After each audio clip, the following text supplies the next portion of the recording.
Hello, and welcome back to another episode of whysosidious, a nerd podcast. We travel to a galaxy far, far away, to the Stepstones, and all the way back to King's Landing. Joining me today are my co-hosts, David Cochran and Jeremy Darr. Don't forget to follow us on social media, whysosidious pod on Twitter, Instagram, and TikTok. Today we will be covering the third episode of the HBO series, The House of the Dragon. This one is titled Second of His Name. Before you continue listening to this episode, this is your official spoiler warning. So if you've not seen the content that we are about to cover, go ahead and go watch it real quick before you continue on. Or don't, I guess. Your call. Now this was a jam-packed episode. It was a little over an hour in total. So we're just going to start off with a quick summary. The war on the Stepstones continue. We get our first piece of dragon action as Daemon taunts the crab feeder. Time jump 3 years. Viserys has a 2-year-old son, Aegon, and another child on the way with Alicent. There will be a great hunt in Aegon's honor. The divide between Alicent and Rhaenyra grows. She also believes her father is replacing her as heir and trying to marry her off to the strongest suitor. Half the realm believes Aegon will be named heir, but Viserys stands by his original decision. In his cups later, he speaks more honestly, possibly second-guessing his decision. Overall, great episode for him. Sir Criston and Rhaenyra bolster their relationship, spending the night in the woods. Back in King's Landing, Viserys and Rhaenyra try to hash things out about her future husband and the succession. The episode ends back on the Stepstones with Daemon's back against the wall. He decides to try and end things himself before help arrives. After a great display from Daemon, his army shows up at the last second with Laenor Velaryon riding Sea Smoke.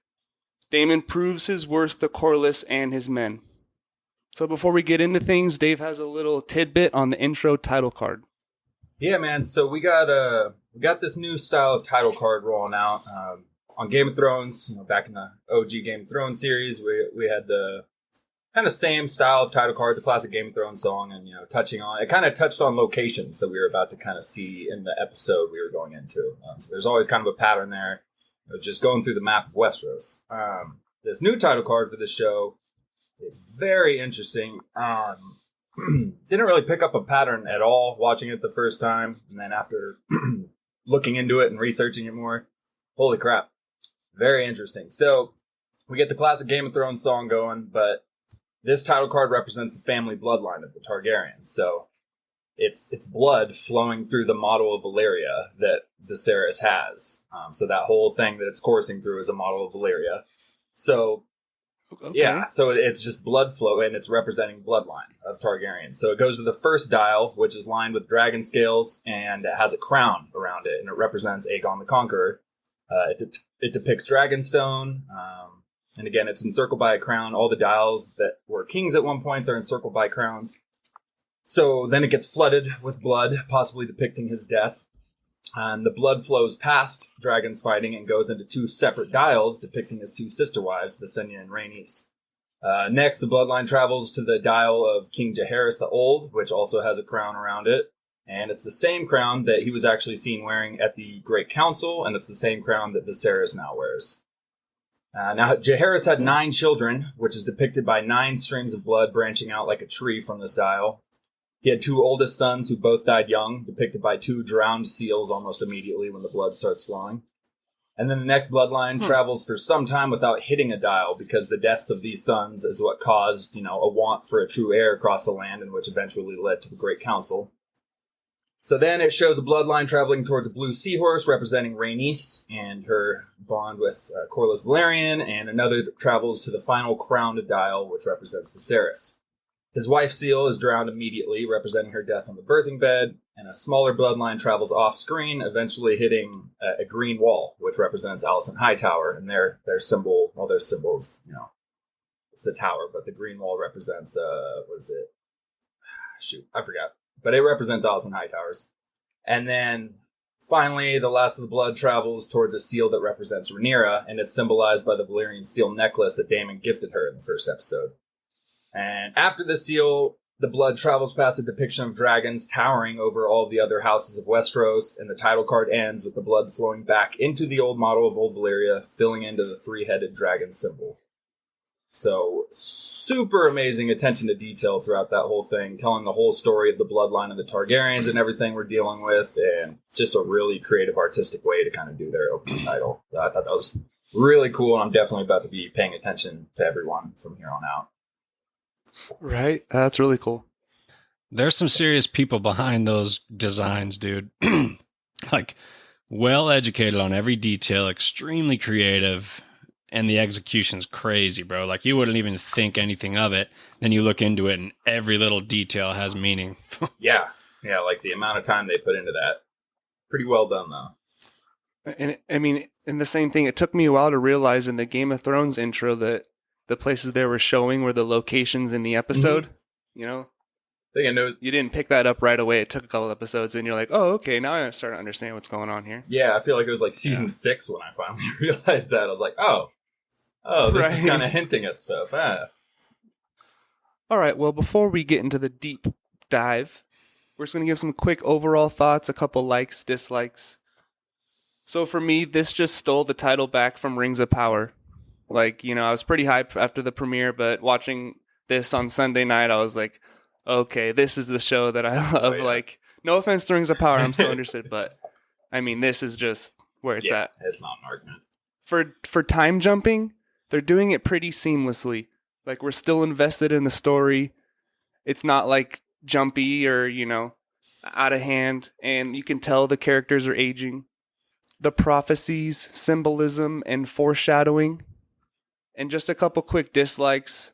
I wish there was a little bit more dragon lore with the eggs and the trainers. They kind of teased that in the first episode. It'd be cool just to get a couple short scenes where, you know, it shows the dragons in the dragon pit. Yeah. And then just Daemon and Rhaenyra leaving their dragons behind. I feel like they should kind of keep them a little bit closer. Just, you know, have them watch their back. I feel like Drogon would follow Dany anywhere she went. But Daemon and Rhaenyra seem to be kind of just going off without him. JD, what were your overall thoughts? Yeah, this is a good example of a slow burn that is really well executed, as opposed to episode 1 of Rings of Power when it's a lot of just boring discussion. It's just slow. Whereas this one, it is, aside from the first scene where Daemon's attacking them on his dragon, the rest of it, up until we get back to Daemon, was all conversation. There was zero action, yet I was still invested. Like, that's a great example for me of how to do it doesn't even feel slow. Every conversation felt important. It was engaging. So it's just like you said, it brought me back to being excited about a show. Where Rings of Power, I was kind of trying to stay into it, but they do a good job at character development and conversation, and that really good slow burn. It works. Dave? Yeah, man. Best episode of the season for sure. Just really good. So much symbolism in it, like you said. And I mean, it's a pretty smart way to start and end your episode with dragon action. It's a pretty good way of doing things right there. Yeah, the time jump is interesting. They kind of just threw it out there, but it is working. It doesn't seem like they're going to do a 10-year jump all at once. It seems like it's a slow, gradual jump to that 10-year span. I don't really know how they're making the actresses look older, but they are. They're doing a good job of it. It's the same people filmed at the same time, but yeah, they're doing a really good job of that. So I agree about the whole Caraxes thing with Daemon. Like, obviously we'll get into it, but she didn't even show up at the end. Like, where is Caraxes? Where's your dragon at, man? So I would like a little bit more of the dragon lore. But other than that, I didn't really have any nitpicks. Again, wigs look good. You know, things are looking good. I'm not excited for Rhaenyra's actress to change. I really enjoy Rhaenyra's actress right now. Yeah, that was my one nitpick. Is I'm dreading losing out on this actress because I really like her, and it's a bump. I mean, we only have so much time left with her. It can't be very much more. I'd guess one more episode at this point. Like, so yeah, that's a bummer. Yeah, I thought it was this episode. I was happy to have her at this episode because I thought it would already change. Remember, because we kind of thought, for some reason, I remember the last podcast, we kept saying it might be a 6-year jump. Like, why did we think it was going to be a 6-year jump? I don't recall a 6-year jump 6? that we were talking about. For some reason, I thought it was a 6-year. No. Yeah, I kept mentioning it being a 6-year jump. But no, I knew she'd be in it just because the actress was in on the sneak peek for the next week's episode. Right. I think it might be after episode 5. Okay. Yeah, it's a bummer. I love her, man. Well, let's get into the episode. We're going to start off with the intro scene, Daemon attacking the crab feeder. Now, the war in the Stepstones is not going well for House Valerian and Targaryen. We see his ships burning. The crab feeder is still feeding his men to the crabs. Pretty brutal scene with, the guy getting staked up. Yeah. And then that was a pretty funny scene. He's, "Hail Prince Daemon, burn those tracky cunts alive." And he's like, "Save me!" Right here! And Daemon just lands and squashes him. It's like, oh my God. He's calling out, "I'm here, right here!" But just an overall badass scene. He's just roasting them alive. He's calling out Drahar. I guess his name is Kragus Drahar, is the crab feeder's name. And Daemon's just on his dragon talking shit. I could see how people don't really like the Targaryens. He's just out there showing them basically why he's above everyone else. But Dave, what did you think of the first dragon action and Daemon? I thought it was an awesome setup.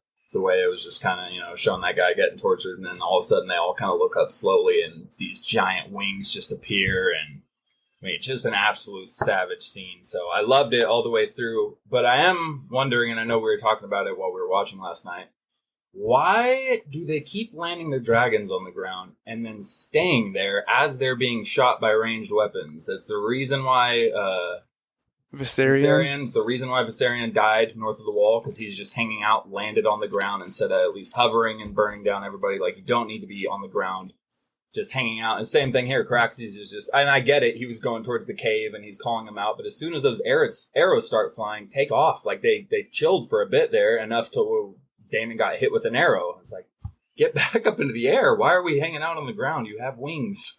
But the rest of the scene was awesome. Daemon's use of the Force was really efficient, avoiding hundreds of arrows that were coming straight towards him. Yeah. Multiple times. Multiple scenes. It's really good at that. JD, what did you think about that scene? So I thought it was gorgeous. I loved how the flames provided the light for the scene. And I thought it was another cool thing how they used the caves, because no matter how one side of the war seems, there is some sort of strategic upper hand you can gain in one way or another. And it's not necessarily an upper hand, but it's their way of protecting themselves against the dragon. As an audience, we don't really figure that out, but it's nice when the writers say, like, yeah, no, they have a way to defend themselves. Otherwise, how is there a conflict at all? The dragons would just wipe them out. Good guerrilla warfare. Yeah, just an overall beautiful badass scene. Yeah. And we could see it. It was at night, but we could see everything clearly. It was nice to have a battle at night that we could actually see happen. Talking to you, Long Night. Right. Didn't Miguel direct that episode? The Long Night? I think he did. So he probably learned. Probably learned from all the people complaining that they had to change the brightness on their TVs to watch the show. Like, all right, we got to make sure this is visible. Well, after the intro, we get the time jump, like we said, and it's Aegon's second name day, and there will be a hunt in his honor. Viserys, they come out and say that there's a white stag out in the woods. They found him, and Viserys needs this for himself. He needs, he's a man of prophecy. Before the dragons ruled Westeros, the White Hart was the symbol of royalty in these lands. And Viserys, a little tough look, takes off his glove to smell the shit. It's kind of weird, but hey. Like, why? Make sure you get that bare hand on that poop so you can man. smell it, even though you already told what it is. Like, do you? But we'll get more into Viserys a little bit later. I want to talk about Alicent for a second. Just her perspective as queen in relationship with Rhaenyra. So the power struggle between them continues when she's hanging out by the weirwood. And you can see Rhaenyra is more interested in the history now, unlike in episode 1, before she was named heir. Alicent was trying to teach her things, and she was kind of just messing around. Now, in this episode, she is deep in the book, trying to learn everything she can. Alicent wants things to be the way they used to, but in Rhaenyra's eyes, she's replaced her mother, so things can never be the same. And she, Rhaenyra feels like she's being pushed out of the family and replaced by this new family. I do need to give a slight apology to Alicent. Because, I was pretty rough on her last episode, and I feel like this is a little bit different from the books, to where they are kind of making her more genuine. And, I feel like she wants Rhaenyra to be the heir still. She's, like she said, she doesn't want to raise her son to try to overthrow his sister. Yeah. Basically, like she doesn't want to, raise a son into conflict and all this stuff. She wants things to be peaceful as well, which is kind of nice. Uh-huh. JD, do you agree with how Rhaenyra is handling the situation? I mean, she hasn't really given Alicent a chance. Actually, I got the vibe that she just accepted the situation as this is reality. I thought there would be more conflict. I thought there would be more bickering, but she seemed to take it really well. Like, obviously, she's not going to be buddy-buddy with her. It'd be like if like my mom was queen and then she decided to marry you, Caleb, and all of a sudden you're my dad now. So it'd be really weird, and it'd be different between us. But Right. I expected more direct conflict, where there's obviously inner conflict for both of them. Their friendship's over, but we didn't spend a bunch of screen time with them arguing and stuff like that. So that was nice. Yeah, we got that more so with her and Viserys for a little bit, but yeah, between her and Alicent, it was just cold. She just didn't want to talk to her and stormed by her. Yeah. Alicent's like, it doesn't have to be this way, and Rhaenyra just didn't say anything, just walked by her. But yeah, it's just kind of like you said, she kind of just accepted that aspect of it. She's not going to try to fight against it or make it to work better. She's just, it is what it is, and she's not happy about it. But yeah, dude, Alicent totally caught me off guard. Yeah. Like, she gave good counsel to Viserys regarding the stepstones. Like, she's like, okay, well, why not send the aid then? He's like, because this has happened by two malcontents who went against my wishes and created a conflict that I wasn't good with. And she goes, okay, well, let me ask you a different question then. Will the realm be better if the crab feeder thrives and continues to thrive, or would it be better if the crab feeder was defeated? And that right there makes him change his mind. And it's like, wow, okay, shoot, she's surprising me here. And honestly, and we might get more conflict coming up because of Otto. But if it wasn't for Otto, Alicent seems content to leave the hierarchy of power where it is, like you said. But he's calling her over and telling her, no, the realm will lose its mind. Everything will break and chaos will break out if Aegon is not named the heir. You have to convince him to do it. He won't convince him himself. He won't make that decision on his own. So it's like, if we do get that conflict coming up with Alicent trying to make Aegon the heir, it's strictly because of Otto. Like, this was not Alicent's idea. Yeah. Oh, yeah. And the other lords of Westeros. Yeah. Alicent was even the one to convince him that Rhaenyra needs to be the one to choose her husband. Mm-hmm. Yeah. Yeah. She's done nothing but Which is good a good things. call. To make her believe she chose. Right, yeah. Yeah. All right, well, let's move on to Viserys. Like we kind of mentioned, once they get to the hunt location, Otto's brother is like openly naming Aegon the heir. Yeah. He says, Aegon the Conqueror, babe, his grace's second name day. It's like, oh, okay, like, here we go. Mm. So, and, multiple people, Jason Lannister basically comes with the marriage proposal because he feels like Rhaenyra's already been replaced, and he's like, here, this is like the best option for her left now that she's not going to heir anymore. So yeah, Jason Lannister comes to Rhaenyra, he says the finest wine made in Lannisport. The rock is taller than the wall in the north. Yeah. And Rhaenyra is kind of old to not have a betrothal / husband. She's almost 19 now, I'm guessing. And to be the heir to the throne, you should probably be married already. Yeah, it's pretty old for that time. How would that affect her claim to the throne if she gets married? Does that guy, like, is he just going to be king and she is the actual leader as queen? Yeah. Right. Yeah. So she has the superiority and everything, but he's a king consort. Yeah, so people are obviously really trying to chase that down. well, they're all acting as if she's not queen at all. So they're trying to suit her just to like gain standing for their house, but they're all assuming that she's not going to be the queen. Like they're all like, well, yeah, no, she's done. So I'll take her and then it'll improve both of our standings. Yeah. I love the series. It's like, does House Targaryen look like it wants for strength? It's like, what, if I was going to offer you a dragon, wouldn't you take it? He's like, are you offering me a dragon? You have dragons? Right. Yeah, and in his last-ditch effort, Castle Rock is a splendid seat. Rhaenyra can take her place by my side without shame for her loss of station. Many of us had assumed Aegon will be named heir. But this is a good scene for Viserys where he stands by his daughter in front of basically everyone. So do you guys like how he's handling the situation, though? Because, yes, he is sticking to his word, but he's now made enemies of the Valerians and the Lannisters. I was just glad to see him have a backbone for once. Yeah, you get that liquid courage. Like he finally actually like laid the hammer down. And that's true. He was drunk. But at the same time, it was just nice to see him tell somebody to fuck off and act like a king, even though he had to be drunk to do it. Right. Dave? Yeah, so yeah, I know at first we're like, dude, he's standing up for himself, like good for him. And then it shows him grab the bottle of wine and just starts chugging it like, oh, he's trashed. But no, it was nice because it was like, dude, good episode for Viserys. He actually like is not taking any crap. And he had a conversation with Otto.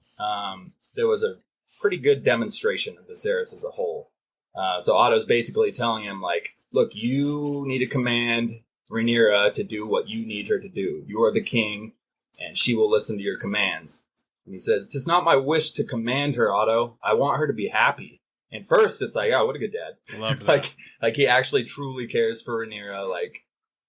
And that was a great example and a great point for their relationship. But at the same time, it's kind of a good indication of the kind of king he is. And unfortunately, that characteristic typically doesn't make a good king. It's kind of another aspect of his people-pleasing. And obviously, yes, this is his family, so it's different, but we've seen it in other points where he people-pleases. And it shows his side of wanting to please rather than to rule. And again, that just doesn't always make for a good king because they don't make the hard choices and they end up doing stuff halfway in, halfway out, where he's helping the Valyrians, but he already spurned them before, and he's flip-flopping on all that, and he just doesn't make the hard, concrete decisions that a good king needs to make. So it was a good example of him being a good dad, but a good example of him not really being a good king. But we are starting to see him not be a full-on people-pleaser, because he told a bunch of people, like, no, Rhaenyra is the heir, and he obviously told the Lannister dude to fuck off, and stuff like that. So we're at least getting little hints. Whereas everything else you said is, I mean, other than that, yeah, he's known as more of a people pleaser. It's just glad they're starting to show that other side. To me, that was more just him being drunk and kind of being fed up with stuff and being like, look, I made my decision, which it is, I guess it's a good example of him like putting his foot down finally. But I need to see it more than just a drunk setting where he's kind of fed up with people and he's just like, yeah, I made my decision, like go away. Like, If he wasn't trashed during that, it would have meant more. But, yeah. Yeah, absolutely. And when it comes to the marriage proposals, Otto suggests Rhaenyra marry Prince Aegon, who is her 2-year-old brother, which is book accurate. And it's super weird, but it's honestly not the worst idea because you could obviously change it later. You don't have to get married because he's 2 years old. So you kind of just say, oh, she's going to marry your brother in... almost 20 years from now, so you kind of just put it off to the side for the next 15 years. So it kind of makes sense, but it's super weird. And obviously she does not want to marry her child brother. Right. Say they do get married. Now, as an audience, it'll feel weird, but I'm wondering how the perspective of everyone in the show, would that be weird to the realm, to Rhaenyra, to Dad, or is that such a tradition that it would just be a good match? Yeah. People wouldn't like it, but they wouldn't openly oppose it. Okay. Obviously all the other lords would be like, great, another Targaryen gets to sit the throne. Yeah. Right. But they can't say anything. And back to the Lannisters, like, has there ever been a Targaryen Lannister match?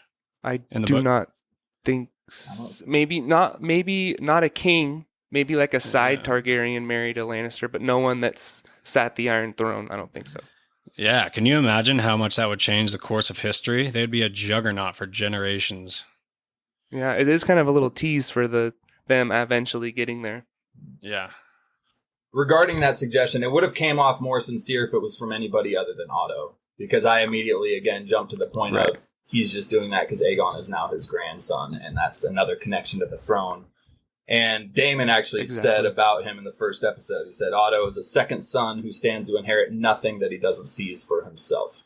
It's like, that's pretty much exactly what he's doing. He's just little fingering his way. Yikes. He's being the little finger to kind of secure that power and to get that hooks into the throne. Really looking for that G spot with his fingers, his little fingers. Oh my God. A political G spot, of course. Yes.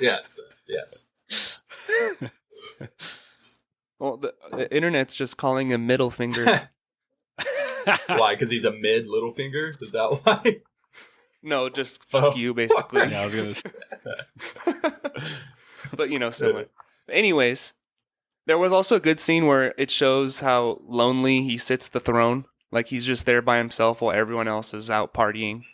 But then Lionel Strong, who is his best advisor by far, comes up and gives him the proposal of Laenor Valerian, who is Corlys Valerian's son. He said obviously could bring him back into the king's peace and on the council maybe perhaps again. And then I think this makes Viserys send help to the Stepstones as well, because Yeah, I was gonna say.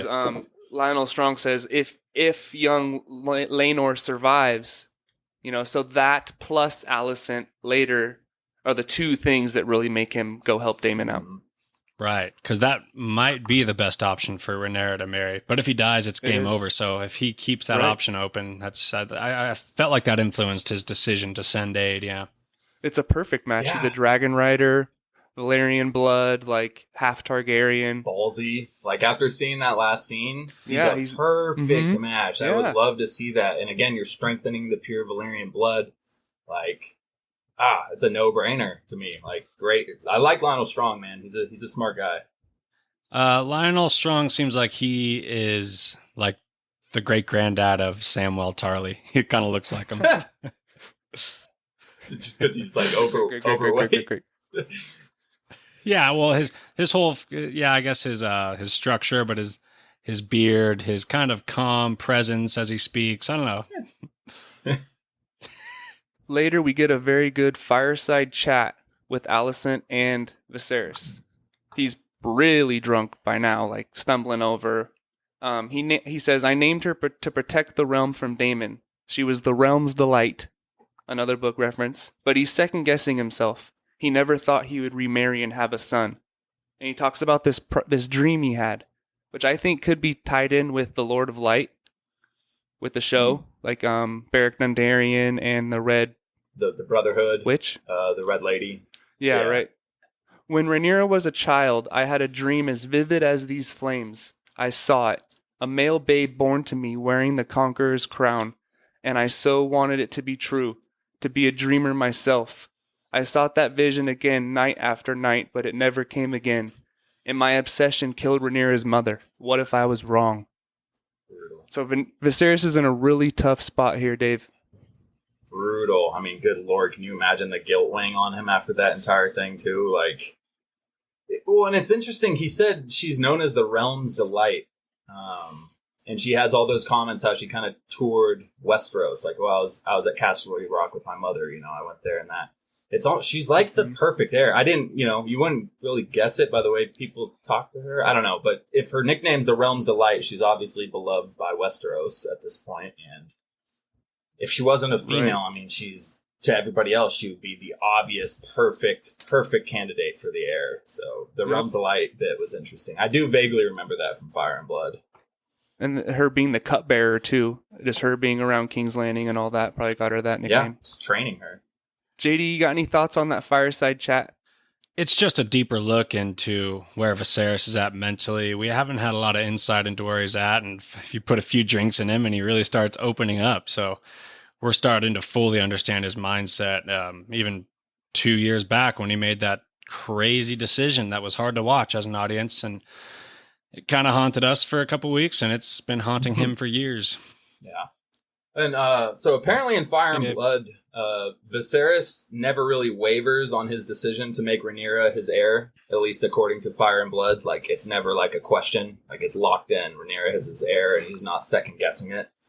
But it kind of brought up an interesting thought. If you have read Fire and Blood, brings up the thing about the books, which is kind of cool. So even if something in the show doesn't line up perfectly to Fire and Blood itself, it doesn't mean it's breaking canon. Because Fire and Blood is a compilation of different maesters' accounts of history. So it's their experience, what they heard, what they saw, but it's not like a book written in the first person about any of these characters. So even though in Fire and Blood it said Viserys never wavered on his decision to make Rhaenyra the heir, the maesters didn't know his mental, what was going on in his mind and the conflict he had in his mind. So it was an interesting thought, like, even if the stuff doesn't line up exactly to Fire and Blood, it's not breaking canon, because those are third-person accounts. Right. Well, yeah, and the books themselves aren't necessarily canon. You can't say the Game of Yeah. Thrones is canon Good point. and the books are canon because they're different. But Yeah. this is, well, that is a good point because Fire and Blood is written more like a history books, as if it would be more counted as canon than the Game of Thrones books. That's a good point. A lot of the chapters, the Maesters also, it's like 5 or 6 to 10 years in the future. So they're like writing about stuff that happened 5 years ago. Okay. And these are the accounts that they've found from their, scriptures and whatever. Okay. I like the little changes they're making Yeah. now, with like Alicent and Viserys and like the prophecy with the White Walkers, stuff like that. It's cool. Spices it up. And what a great perspective. Like, history is told through people's perspectives. So all the maesters that wrote Fire and Blood, like, yeah, great point. That was just their perception of the situation or what they heard, like, which was probably the limited information. Exactly. And that lines up a lot with like real ancient Roman history. Yeah. A lot of the guys that we know, like, they were doing it for plays. Like, so the things we know were things that they were like performing in the streets as plays and things like that. So they were obviously dramatized greatly, and that's all we have to read back on. Right. And, history like the book. Thor and Loki plays. Yeah. Yeah. You had some kind of Loki out there writing what actually happened in history. Exactly. And, yeah. That's it. Yeah. Well, and history is written by the victors, the common phrase there. So yeah, just because that's how it was accounted for doesn't mean that's how it happened. Right. So at the end of the hunt, it doesn't turn out to be the White Hart. And it's literally just tied up for him, ready to kill. Like when Viserys is walking up, you can tell he's just like, what the hell have I become? And he couldn't even kill it on the first blow. Just bad omens all around. But the White Hart stag shows up for the true heir. Yeah. Rhaenyra. Give my girl some respect. Love it. And I also love that scene of her walking back through the camp all bloody and everyone just looking at her and she just blank stare. So Great badass. scene. Loved that scene. And the score was incredible. It's like her little theme song, kind of. Mm-hmm. And she's just walking through everybody. Some of them, they're all staring at her. Some dudes are smiling at her. She just looks at them and just doesn't give a shit. She keeps walking, looks at Viserys and Alicent, and they're just like, whoa, what did she just go through? Doesn't say anything. She just keeps walking. And they brought the boar back too, and it's on a little cart. Yeah. So let's talk about Rhaenyra and Kristen Cole. So this is her sworn sword for the last 3 years. They have a great relationship building. I may be the princess of Dragonstone, but I am toothless. And he says, you held enough power to write my name in the White Book. All I have I owe to you. Now I hardly call that toothless, princess. Like, wow, it was a great scene. But when she asks, will the realm accept me as queen? You can tell he says, they will have to. But he's not 100% sure on it. He's just telling her what she wants to hear. Because he's, honest. So what were JD, what were your thoughts on Sir Crispin in this episode? I thought they were going to bang for sure. Right, yeah, I kind of thought they might. That's actually, Yeah, and I also kind of think, dude, that seems like her front runner for who she would want to marry. I feel like they're developing a relationship and there is some romance brewing. But he's sworn. White sword. Yeah. White, I forgot about that. For sure. But yeah, I agree. Totally. Can't get married. But he definitely has some humanly temptations. Yeah. Rules are made to be broken, And of course, she took out a little aggression, killing that boar, stabbed it about 12 times. Yeah. So I really like that scene. So it ends with the boar attacking them like that, and Crispin gets taken out by the boar, gets sent flying. Ancestor of the boar that killed Bobby B, apparently. So it's interesting because at the start of all this, she wanted nothing to do with the hunt. Viserys is like, will you join us and take part? And she's like, why? Like, why nobody's here for me. I don't want to take part in this. He's like, just participate. She's like, I don't want to. The boars, when you kill a boar, it sounds like a child screaming. It's awful. I don't want to be around that. Like, I have no interest in being around it. So she has no interest in killing just for fun. Like, it's kind of something that comes off very strongly there. And it was a good example of she's not ready to do violence just for violence sake, but when she has to do something, she will step up and do it. She finished the boar off, kind of like you said, let out some major aggression on that boar there. And then when the prize stag shows to her later, she goes, no, don't leave it. She tells Kristen to leave it alone. because she doesn't need to kill something to prove anything to anybody. If she has to, she will, but she's not going to do it just to prove stuff to people. So I thought that was a really interesting take on a character as a whole. Speaking of proving stuff, like, dude, she just stopped that conflict in Dragonstone with 0 bloodshed. If that didn't prove to the realm enough that she's worthy, Right. I mean, I feel like she's done plenty to prove her worth, and then coming back covered in blood, walking through with a dead boar. It sucks that she has something to prove still, because it's clear to the audience that she doesn't have to prove anything. All right, well, back in King's Landing, we get Viserys sends the letter. He's going to send some aid to the Stepstones. But then we get a great chat with Viserys and Rhaenyra, where she finally tells him she's being a Speed of plus. She's being pushed aside, and he says everything must everything be a battle with you, and you have no more use for me. Might as well marry me to a high lord and get something in return. But he still wants her as heir. He says, I do not seek to replace you, child. But then they start arguing. He says you have to get married, and she's like, if it was for an advantage, you would have married Laena Valerian. Yeah. And he's like, oh shit, like, you're right. Yeah, at least he said fair enough or true enough. Right. So he's letting her decide who her husband's going to be. He wants her to be happy, but she understands the circumstances and will make the smart decision, hopefully. And he says, I did waver at one time, but I swear to you now on your mother's memory, you will not be supplanted. JD, do you believe him? No, that seems too smooth. So I just don't think she's going to end up as the heir to the throne. I don't think she's going to sit on the throne. There's going to be a much more rocky journey and much more complex. Some bad things are going to happen. I don't know. I just don't see it moving that smoothly. I believe that's his intention. I just remembered exactly what happens. It's like sparked a memory deep in my head, and I was like, oh. But Dave, what did you think about that?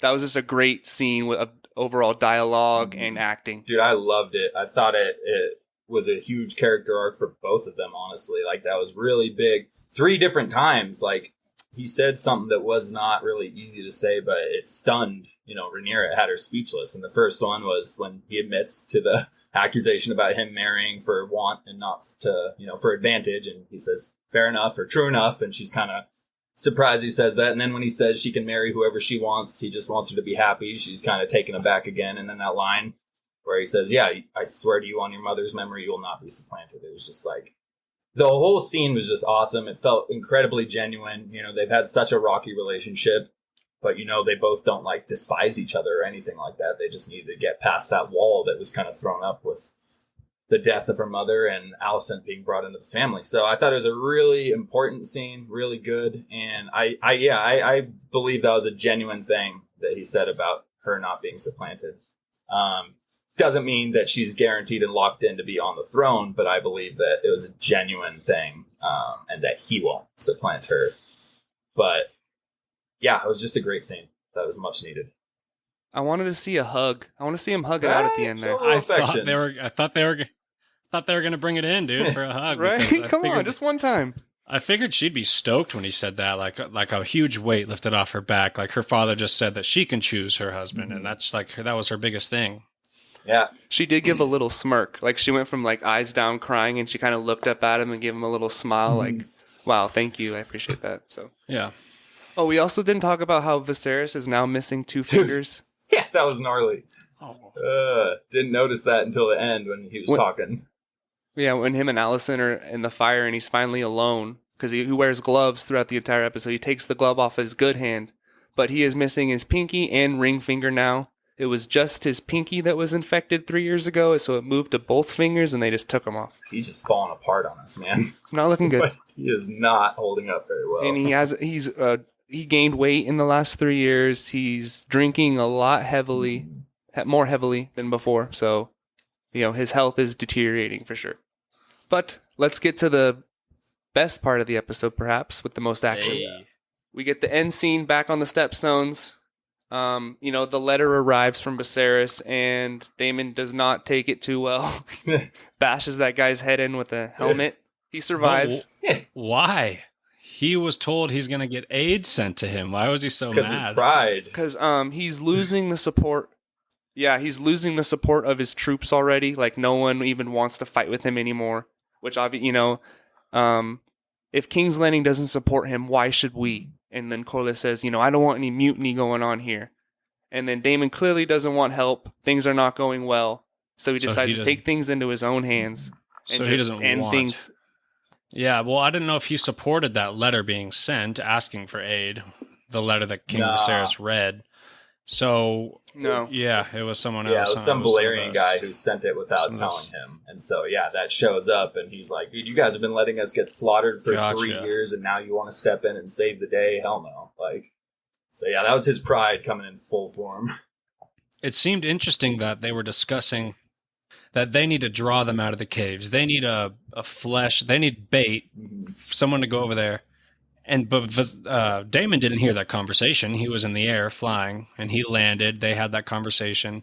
He beats the shit out of that guy after reading the letter, and then goes and does exactly what they said was the best plan, which, that was just a coincidence. He didn't. That was just his own thought. He knew they were going to follow him, or do you think there was an off-screen conversation that they planned with that exact? There had to have been an off-screen conversation. I know it skipped to him in the boat, but there's no way. And I picked up on it watching. I didn't notice it last night, but this whole thing is Lionel's plan. At first, I was thinking, oh, Daemon just said, "Screw this, I'm going to go." Blah blah blah blah blah, and then the Valerians were like, "Oh, he's gone. We got to go get his back," kind of thing. But if you're listening from the start, like they said, so the cousin who's basically wanting to commit mutiny is saying, why should we trust him? I forget. I think his name's Vaemond. But then Lionel steps in and he's like, oh, what have you been doing to help the cause other than being the master of complaints? And he's like, well, our dragons don't do anything. They go straight into the caves. We can't do anything.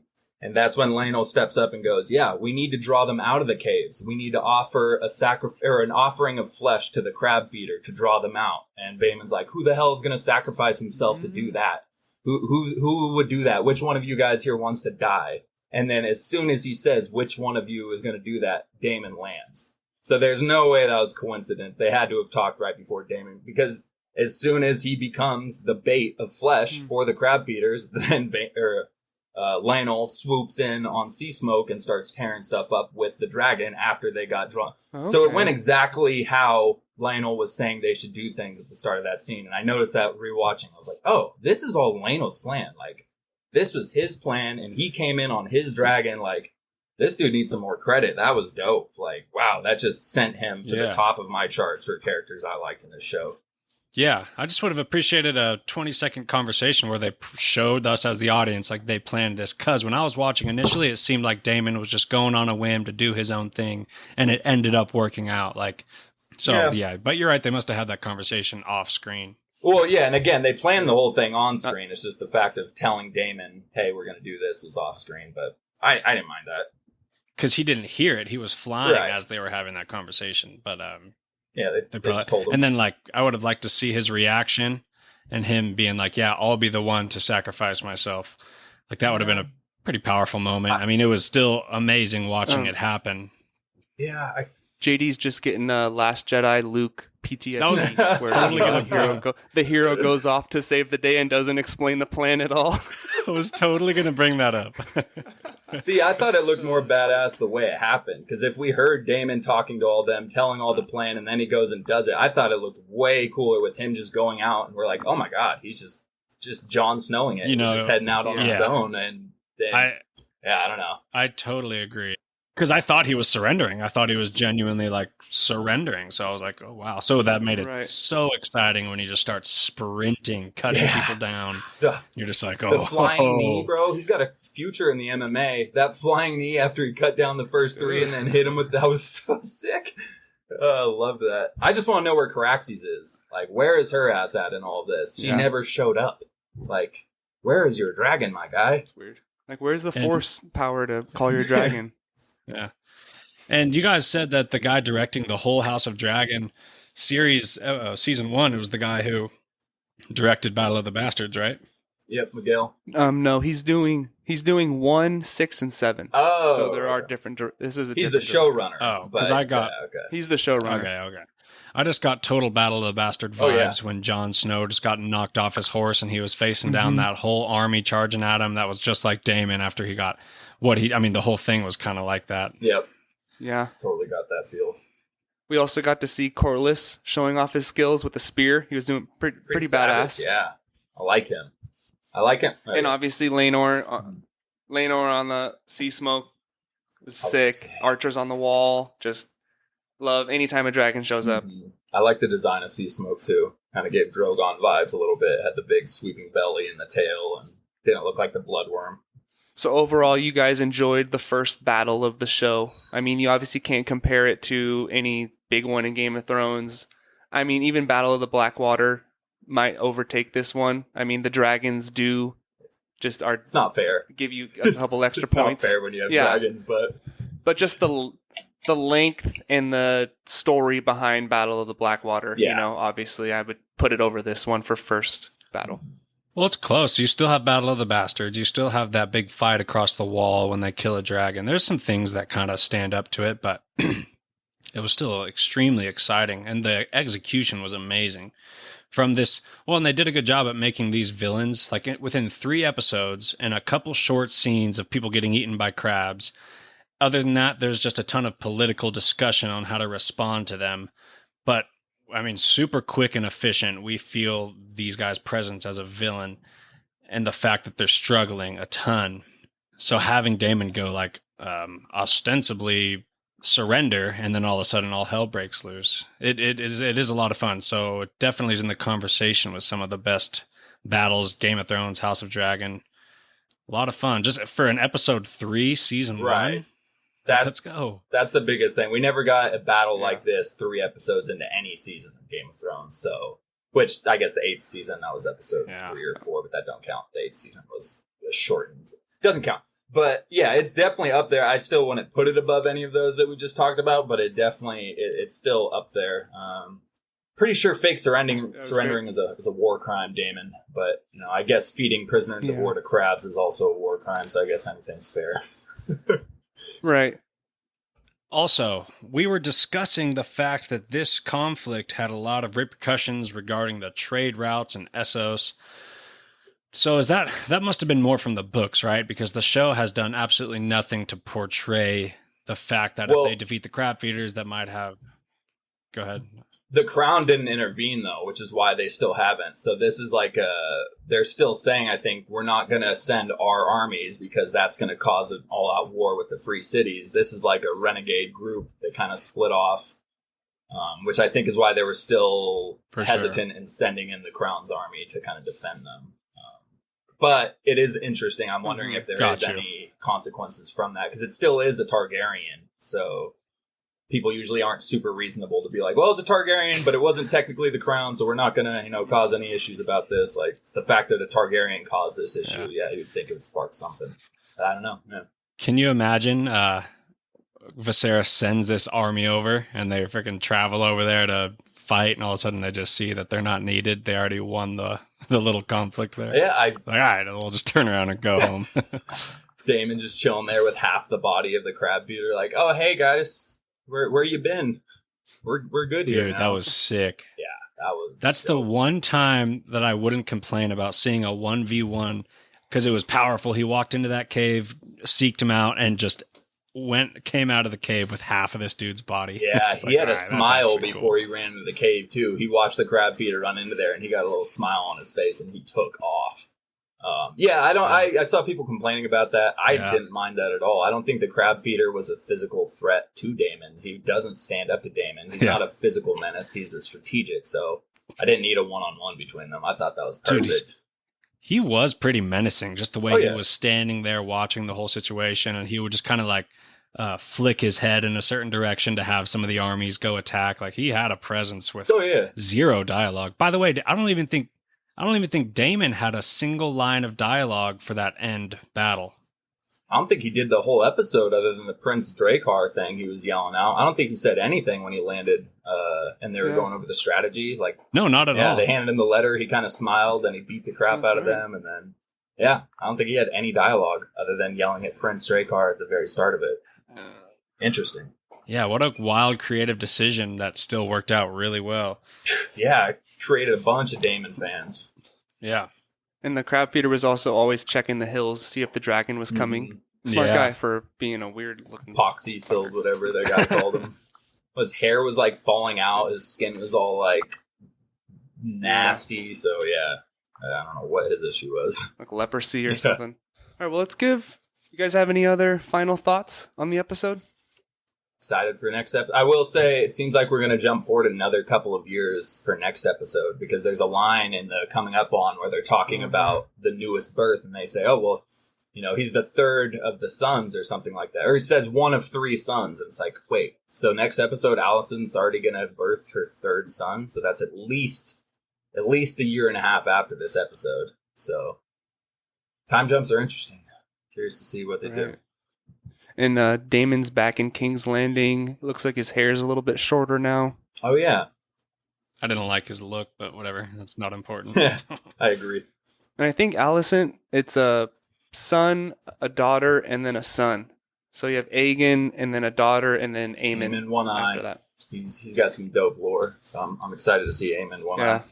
he's a brave little kid. yeah. All right, Dave. What was your rating for just this episode? All right. My rating for this episode was a 9.2 out of 10. Just a great episode, man. I don't know what else to say that I haven't already said about it, but didn't really have any nitpicks other than Craxy's not being there, and we still got a dragon, so it was great. Great episode. Best of the season so far. JD? I had it at a 9.1 for the same reasons. They're really cutting to the core of things, man. There's the perfect amount of character development, the perfect amount of action. Everything is so to the point. I love that. I had it at a 9.3, same as the premiere. I mean, just overall loving the show so much. With the premiere, I mean, and the prologue was really cool.